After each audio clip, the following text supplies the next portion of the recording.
Israel has a very special relationship with the United States that is unparalleled in history. It's very important to understand this. The United States supports Israel unconditionally. The United States and Israel obviously have different national interests at particular points in time because no two countries have the same national interest all the time. But in cases where Israel's national interest and America's national interest diverge, the United States pursues what is in Israel's national interest. And the reason, of course, is because of the power of the Israel lobby, which is just enormous. I think most people realize that today. When Steve Walt and I wrote the original article in the London Review of Books in 2006, and then the book itself in 2007, I think most people thought that we were exaggerating. In fact, we were talking about the tip of the iceberg. And I think now people understand that. But it's just very important to understand that our foreign policy in the Middle East is largely driven by Israel. And of course, the key factor in making that happen is the lobby. So let's just talk a bit now about what Israel's goals are, sort of what Israel's grand strategy is in the region. I think it has three parts to it. One, they want to expand the borders. They want to create a greater Israel. This, of course, now includes the occupied territories, the West Bank and Gaza. But Israel's ambitions go beyond that. They want to take southern Lebanon up to the Litani River. They want to take parts of southern Syria. I think they'd like to take the East Bank, if they could, and expand into the Sinai. They have a voracious appetite for expansion. That's the first goal, to create a greater Israel. The second goal is to ethnically cleanse the territory that they take.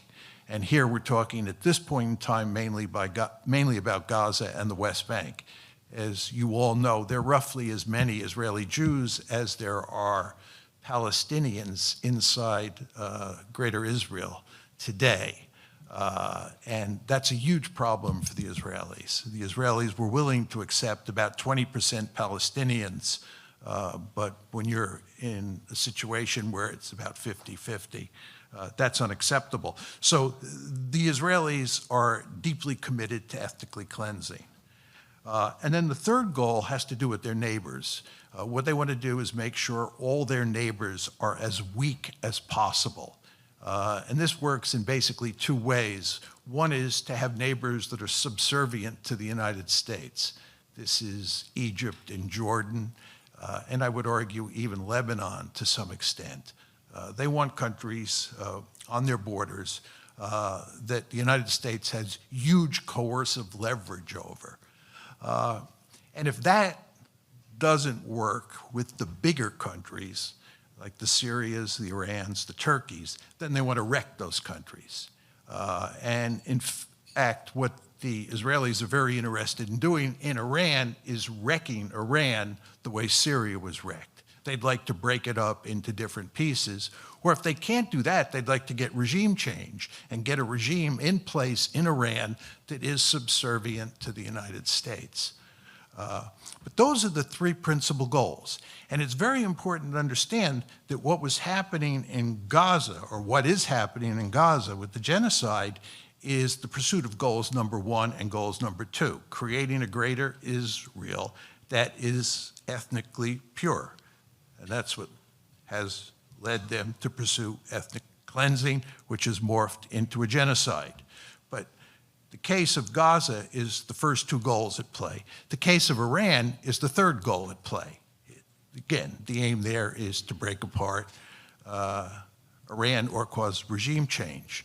And if you look at Lebanon, Lebanon is really a case of the first two goals. They want to take the territory south of the Litani River, make it part of Greater Israel, and they want to ethnically cleanse that area. You can see them hard at work in pursuit of that goal.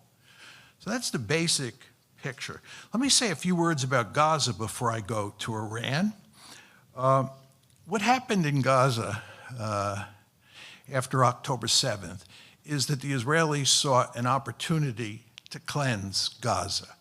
The two big cleansings that had taken place before October 7th, as almost all of you know, took place in 1948 and 1967. And those two cleansings took place in the context of a war. And once you have a war, which is what you get after October 7th, the Israelis have an excellent opportunity to cleanse Gaza. And they think that what they can do is they can use massive military power, air power mainly. They can punish the Palestinian population in Gaza to the point where it leaves Gaza. They can ethnically cleanse Gaza. And their hope is that the Egyptians and the Jordanians will accept the Palestinians, because the Israelis will inflict so much punishment on them that how could the Egyptians and how could the Jordanians not accept them? That's the basic logic that's at play here. But of course, the Palestinians don't leave. They absorb the punishment. And what happens is that the bombing, the punishment campaign, morphs into a genocide campaign.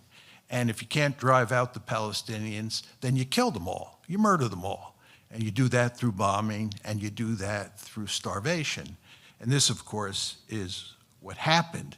And this is why I think it is perfectly appropriate to describe what happened in Gaza as a genocide. I want to make one other point about that genocide, which has implications for what I'm going to say about Iran and moving forward.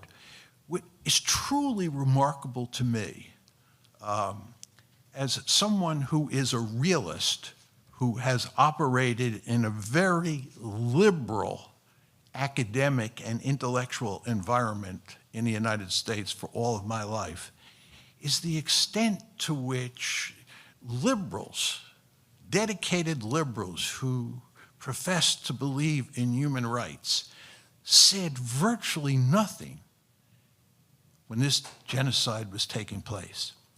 And it's not only because the Israelis were committing a genocide that I'm shocked and people didn't say anything. In a fundamental way, what shocked me even more was that the United States is complicit in the genocide. There's just no question about this. If we had Nuremberg trials, we're not going to have them. But if we had Nuremberg-like trials, Joe Biden and his principal lieutenants and Donald Trump and his principal lieutenants would be hanged. There's no question in my mind about this. We're talking about a genocide. We know what happened to all those people who executed a genocide between 1941 and 1945 in Europe. They were hanged. Well, I think the same thing would happen to Biden and his lieutenants and Trump and his lieutenants. It's really quite remarkable that hardly a word was said in the liberal establishment in the United States against what Israel was doing and the United States was helping them to do, committing genocide, the greatest of all crimes. Just truly remarkable, in my opinion. And I used to say to myself, there's something wrong here when a realist like me is one of the few people inside mainstream academia who is standing up and saying, this is terribly wrong and something should be done to stop it. Moving on to Iran. Let's talk about why we went into the war to start with. It's quite clear that basically the Israelis bamboozled President Trump into starting this war. I could tell from the beginning that the deep state was not in favor of this war. I know one or two people on the inside, and you could tell from what people were saying about General Kane's views in the mainstream media that the deep state was not enthusiastic about this war. And of course, we all knew, just having watched Prime Minister Netanyahu over the past 40 years, that he is deeply committed to attacking Iran with the United States and either creating regime change and producing a regime that dances to our tune or wrecking the country. So we knew for sure that Netanyahu was pushing very hard. And the New York Times has now written 2 big pieces on how the decision was made. And in my opinion, it's unequivocally clear from those 2 articles that the deep state was not in favor of this war. There were all sorts of individuals who were telling President Trump, these are government officials at the highest level, who were telling President Trump, this is not a good idea, it's probably not going to work. Kane basically said, we don't have a viable military strategy, and the National Intelligence Council produced a report that said it wasn't going to work, and so forth and so on. But what happened is that Mossad convinced both Prime Minister Netanyahu and President Trump that we could win a quick and decisive victory. You all know the story. What we do is we go in, we launch a shock and awe campaign, and we especially pay attention to decapitating the regime.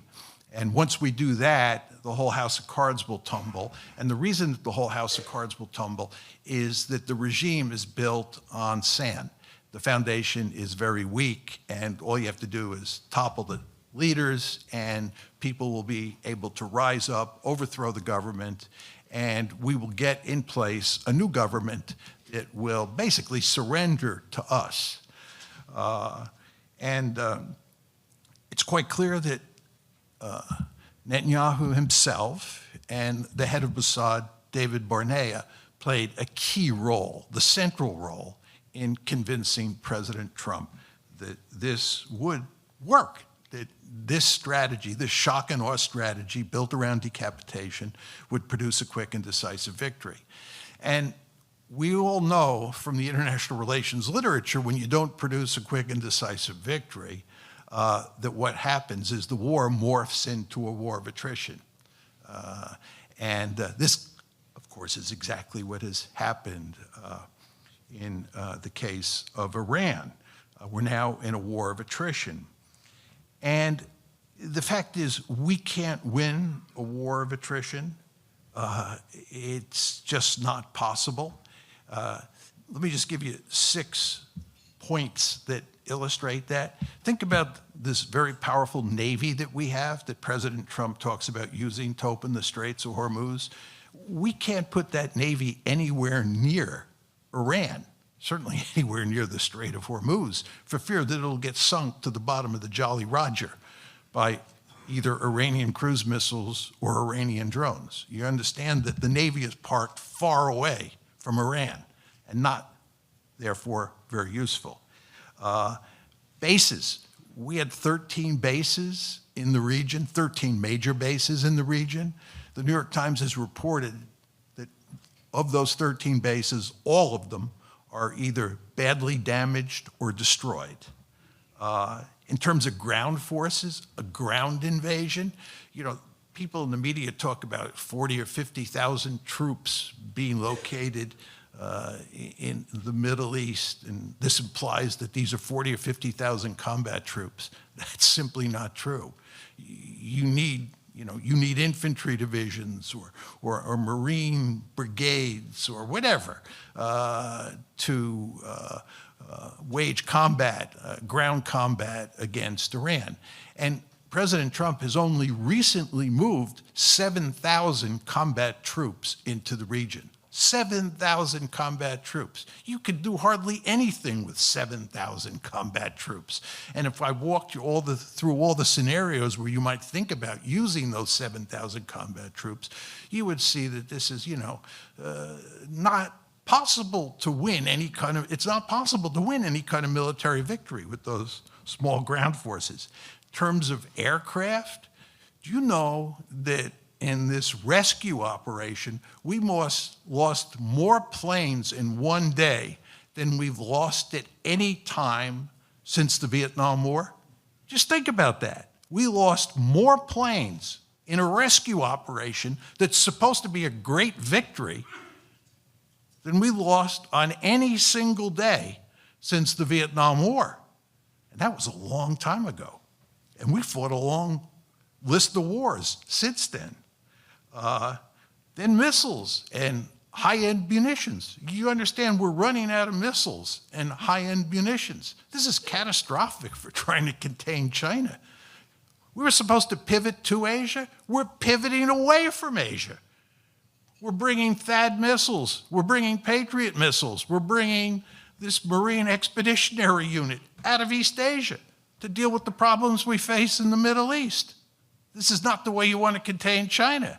This is pivoting away from East Asia, as I said. And then finally, we have no ability to defend our allies in the GCC, right? They're being pounded by the Iranians. That's just the American side. The more interesting side is the Iranian side. They hold almost all the cards. They are in a really powerful position. By cutting off traffic through the Strait of Hormuz, they're in a position to tank the global economy. Just think about that. The leverage that they have is enormous. The consequences of what's happened so far for the international economy are going to be devastating. The fertilizers. People don't talk much about the fertilizers. They talk about the oil and gas. 1/3 of the world's fertilizers come through the Strait of Hormuz. This is planting season in lots of countries. The consequences of all this down the road, many, many people are going to starve to death as a result of this crazy war. But the Iranians, right, they have huge leverage over the world economy. And we, of course, understand that. Furthermore, they have huge leverage over the GCC states, those 6 countries. Why? Because they can destroy them as functioning societies. They can destroy their energy infrastructure, but more importantly, they can destroy their desalination plants. These are big, fat targets, few in number. The Iranians have lots of very accurate missiles and God knows how many drones. They can wreck those countries. This is a serious threat. That gives them huge leverage. So the basic problem that President Trump faces, this is the basic problem he faces, is he can't go up the escalation ladder because the Iranians can beat him on every rung, because they have control of the Strait of Hormuz and they have the ability to wreck the GCC countries. And by the way, do enormous damage to Israel as well. There's a good reason that the Israelis are going to enormous lengths not to let us know what's happening inside their society in terms of hits from missiles, both ballistic missiles and cruise missiles, right? So you just want to understand that. So we can't go up the escalation ladder, and moreover, there's no exit option here except admitting defeat. That's the only way Trump can get out of this, is to basically admit defeat. You see what I'm saying here? You can't go up the escalation ladder, and there's no attractive exit option. And the Iranians are certainly not going to give him an attractive exit option. If you're playing their hand, you want to be incredibly hard-nosed and ruthless with the United States and the Israelis. They are mortal enemies. You understand that from the Iranian point of view, we are an existential threat to them. So they have a deep-seated interest in driving a hard bargain, to put it mildly, and they have a lot of leverage. This is the predicament that Trump is in. So this brings us to Monday. Monday morning, he issues this remarkable Truth Social post, where he says that if the Iranians don't cave, in other words, if the Iranians don't throw up their hands and surrender by nighttime, he's going to destroy Iran as a civilization. He's going to destroy it and make it impossible for Iran to come back from the dead. This is a truly stunning statement. This is another example of genocidal language. Did anybody ever think that an American president would say something like that? I certainly didn't. This is the kind of language that you would expect from someone like Adolf Hitler, right? That you're going to exterminate this country called Iran, erase it from the planet, and make it so it can never come back? Sounds like a Carthaginian solution, doesn't it? What's going on here? You want to ask yourself. What's going on here is Trump is desperate. He's desperate because he understands the basic logic that I just laid out to you. We are playing a losing hand, and the consequences of continuing to play that hand are that the global economy will go off a cliff. It will do much more than destroy his presidency. The consequences would be enormous. He knows this. I'm sure he has people who are telling him that. He's desperate. So what does he say Monday morning? I'm going to turn to extermination. I'm going to turn to genocide. But then you want to think about what happens later that day, Monday evening. He backs off. And what does he do? He basically says, I concede defeat. It's very important to understand that. He basically says, I concede defeat. Now, why am I saying this? First of all, there are two plans on the table. One is the 15-point plan. Those are our demands. That's plan number one, the 15-point plan. And then there's the Iranian plan. That's the 10-point plan.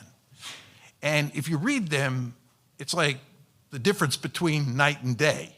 If you read the 15-point plan, it has all the typical U.S. and Israeli demands of Iran. And if you read the 10-point plan, the Iranian plan, it has all of their maximalist demands in it. What President Trump says in his Truth Social post, where he basically says, I surrender, is he says that I accept the 10-point plan. He says that. He says it's a solid basis or a sound basis or a good basis for moving forward. Wow, that's really shocking, right? So let's just look a little more carefully at what's going on here. We went into the war, we meaning the United States and the Israelis. I like to call them the tag team. The tag team went into the war with four main goals. Number one was no more nuclear enrichment for Iran. Number two, they have to get rid of all their missiles. Their long-range missiles for sure, anything that threatens Israel. Number three, they have to stop supporting the Houthis, Hamas, and Hezbollah. And number four, regime change. It's very clear that regime change is the goal. Trump denies that. Others deny it from time to time, others in the administration. But all you have to do is look at the New York Times piece, and it's manifestly clear that we were bent on regime change. That's what David Barnea and Benjamin Netanyahu were talking about, and President Trump. There's no question about that. And you want to remember, President Trump talked about unconditional surrender. This is regime change. So regime change was one of the four principal goals. We have failed at every one of those goals. We're not getting rid of Iranian missiles. We're not getting rid of their nuclear enrichment capability. In fact, their great fear is that they're going to get nuclear weapons, right? And in terms of supporting Hezbollah, the Houthis, and Hamas, there's been no change on that dimension. The Iranians and Hezbollah are actually working together, dealing with the situation in southern Lebanon and northern Israel. And with regard to the Houthis, one of our great fears is that the Houthis, in cahoots with the Iranians, will shut down the strait at the end of the Red Sea, and then there'll be no traffic out of the Red Sea as well as out of the Persian Gulf. This would be really disastrous, right? And we haven't gotten regime change. None of the four goals have been achieved. And furthermore, the Houthis are now in charge of the Strait of Hormuz. On February 27th, they were not in charge of the Strait of Hormuz. They were not threatening to throttle the world economy. They now control the Strait of Hormuz. And they would be out of their minds to give up that control. So I think for as far as the eye can see, Iran is going to be in control of the strait. This is disastrous for the United States. It's just disastrous. Furthermore, if you look at those Houthi demands, they want the sanctions lifted, right? They want U.S. bases out of the region. Now, who knows what the final agreement is going to look like? But if they get any of those demands, this is a shocking defeat for the United States. You just want to understand that. Because as I said to you, the only exit option here, the only exit option was to accept defeat. Exactly what the defeat looks like, not easy to say at this point, but it is a clear defeat. Now I want to switch gears and talk about the Israelis. I think for the Israelis, this whole situation, it borders on cataclysmic. First of all, they believe, the Israeli people believe, and certainly Prime Minister Netanyahu believes, that Iran is an existential threat that is committed to wiping them from the face of the earth. I don't believe that, but that doesn't matter, because what I believe is largely irrelevant. It's what they believe. They believe that. As you all know, for Prime Minister Netanyahu, Iran is his Moby Dick, right? And he has lost this war. Iran is stronger than ever. Furthermore, Iran is still in a position where it can support Hamas, Hezbollah, and the Houthis. Furthermore, this has done enormous damage to U.S.-Israeli relations. I mean, that New York Times story the other day is guaranteed to make it clear to huge numbers of Americans that the Israelis led us by the nose into this war. And there were all sorts of people in the national security establishment who were flashing orange lights, if not a red light. But why did we go? Because the Israelis convinced President Trump that it was a good idea, that they had a workable strategy. This is disastrous for Israel. And furthermore, if you look at what's happening to public opinion in the United States regarding the state of Israel, and regarding our relationship with Israel, and regarding the lobby, what's happening for me, as someone who wrote the Israel Lobby article and book in 2006, 2007, I find it hard to believe that this has all happened. I never thought that as long as I remained on the planet, I would see a situation that looked like the one we're in today in terms of U.S.-Israeli relations and the lobby situation here in the United States. So I think Israel is in truly deep trouble. Truly deep trouble. What happened on February 28th, from our point of view, and from the world's point of view, because of the economic consequences of all this, but also from Israel's point of view, this was a colossal blunder. You just cannot underestimate what a colossal blunder it was for the United States and Israel to go to war on February 28th. It has backfired in a profound way. Brings me to my final point. This all raises the serious possibility that somewhere down the road, the Israelis will use nuclear weapons against Iran. I am very worried about that. As I said to you before, the Israelis worry greatly about Iran. They think it's an existential threat, and their greatest fear is that Iran will acquire nuclear weapons. And I think if the Israelis even suspect that Iran is pursuing nuclear weapons, that they will use nuclear weapons to prevent Iran from acquiring a nuclear deterrent, because it's now clear that Israel cannot prevent Iran from acquiring nuclear weapons using its own conventional forces. It doesn't work. The only option they have is nuclear weapons. And I believe the Israelis would use nuclear weapons in that situation. Now, you might say to yourself, well, the United States would stop that from happening. The United States will not stop that from happening. The United States is complicit in the genocide in Gaza. President Trump's first reaction on Monday when he was in desperate straits was to threaten genocide himself against Iran.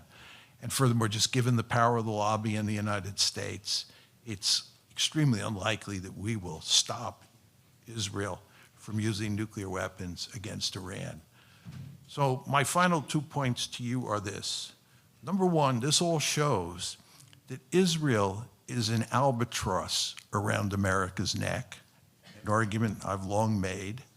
And number two, the years ahead in the Middle East are going to be extremely dangerous because of the situation that I just described. Thank you.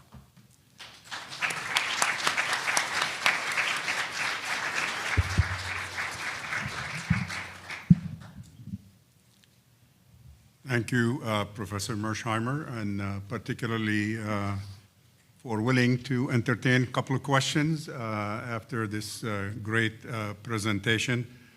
Let me begin, while we're waiting for some more questions to come this way, ask you about the impact of this war on the GCC countries, the so-called, the Arab allies of the United States.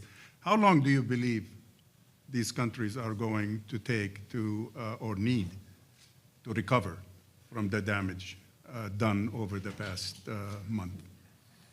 Well, with regard to how much damage is done, it is possible that the ceasefire will break down and we will go back to fighting, and even more damage will be done to the GCC countries. So the question here, the answer to the question here depends on how long this war goes on and how much damage is done. Most people say, I'm not an expert on this, and furthermore, it's hard to tell exactly how much damage has been done because there's so much propaganda taking place.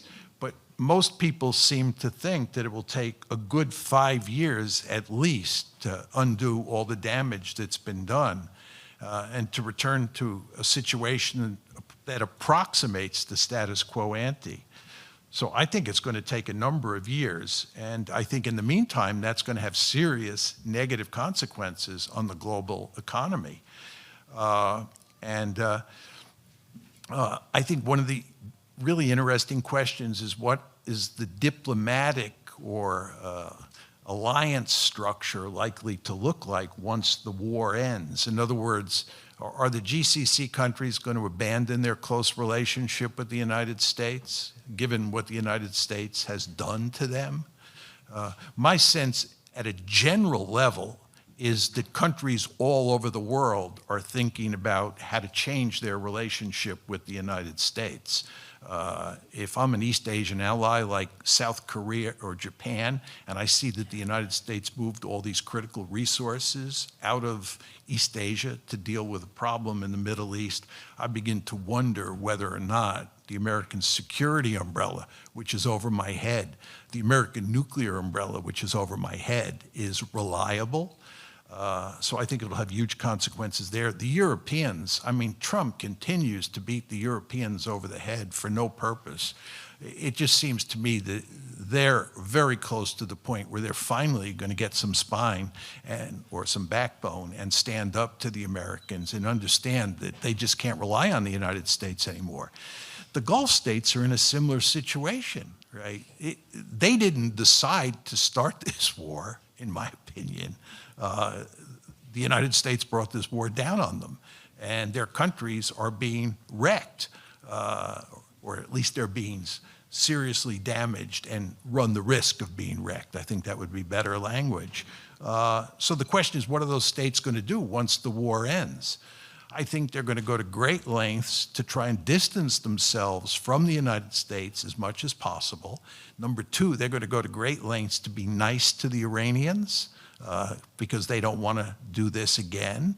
But the big problem that they face is that they have no alternative alliance partner at this point in time. Maybe down the road that will be China, and they can turn to China for help. But they're between a rock and a hard place. It's hard for them to walk away from the United States, but the problem is every state on the planet outside of the United States knows now being close to the United States gets you in trouble. As Henry Kissinger likes to say, there's only one thing that's, or like to as he used to say, there's only one thing worse than being an adversary of the United States, and that's being an ally of the United States. We got actually a few minutes, less than 8 minutes, to answer about, 50 questions that you guys have sent. So I really thank you for your interest and for all your questions, but I apologize for not being able to squeeze all of them. But briefly, you have a question from Dmitry Kirsanov of TASS. What are the implications of the Iran conflict with NATO going forward, considering the meeting with the president? As I said, I think the consequences of the Iran war, coupled with everything that happened before that regarding Greenland and Ukraine, spells doom for the transatlantic relationship. President Trump has almost 3 more years left in office. And he's like a bull in a china shop. Nobody, I assume, has any doubts about that at this point in time. And you also understand that President Trump has now got to figure out who to blame for this fiasco, because President Trump never accepts responsibility for anything foolish that he does. It always has to be somebody else's fault. And I bet he's going to blame Prime Minister Netanyahu. I bet he's going to blame his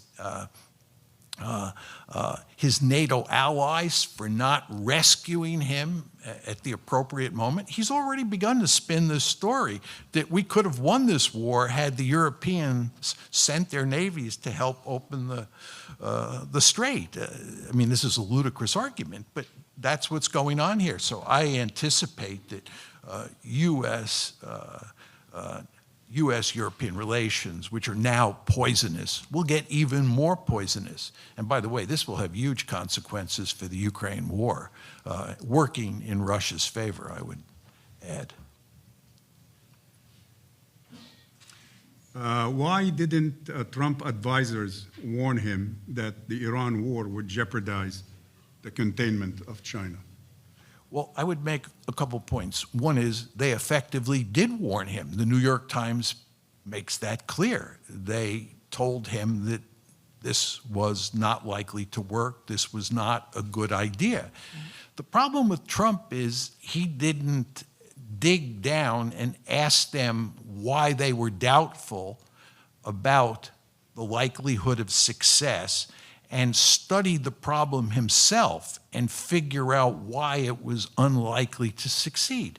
What I find truly remarkable about this is we have a rich scholarly literature that is easily accessible to anybody with a college degree. I would argue anyone with a high school degree, that tells you that using air power alone to produce regime change doesn't work. We have a whole literature on the subject of regime change, leave out the air power dimension, that tells you how hard it is to do regime change and how often it backfires. The idea that this strategy was going to work, I don't know how anybody could possibly believe it. And remember, I told you that David Barnea, who is the key person in Mossad, who convinced Netanyahu and Trump that we had this winning strategy, Barnea's predecessor, I think his name was Yossi Cohen, he was the previous head of Mossad. He thought this was a cockamamie idea, quite correctly. But Barnea turned it around 180 degrees and said that it would work. So there was just a huge amount of evidence that this wouldn't work.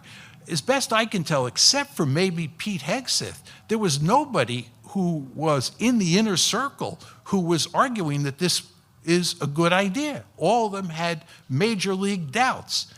Final point I'd make to you is Trump is such a powerful personality and he's so difficult to be honest with that I don't think that people went all the way and fully expressed their doubts. They expressed their doubts. But you've seen the pictures of his cabinet meetings where they go around the table and everybody licks his boots. You've seen this, right? That's what you have to do when you're dealing with this guy. And that's not what you want in these kind of situations. I mean, I've thought long and hard about this over the years, about what a proper decision-making process looks like. Sebastian Rosado and I wrote about this in the book, How States Think. And when you're in charge, when you're the president, you're President Kennedy, it's the Cuban Missile Crisis, you want to hear what everybody has to say, and you want to let them express their full opinions. Because when you go to war, you are rolling the dice. You just want to understand that. And that applies whether you're a communist country like the Soviet Union thinking about invading Czechoslovakia in 1968, or you're JFK thinking about how to deal with the Cuban Missile Crisis, or if you're Donald Trump thinking about rolling the dice and going to war against Iran. You better think long and hard about how this is going to play out. Basic Clausewitzian logic tells you that war is a crapshoot. He should have understood that. And he should have had advisors who were fully upfront with him about what the likelihood of success was, what the potential costs were, and so forth and so on. But it's very hard to do that with Donald Trump because of his commanding personality. Related to that, Professor Mearsheimer, Sina Azodi asks, with regards to your latest book, Rationality of States, was this war rational at all from your perspective? I'll answer that with one word, no. Ladies and gentlemen, please join me in thanking Professor Mearsheimer.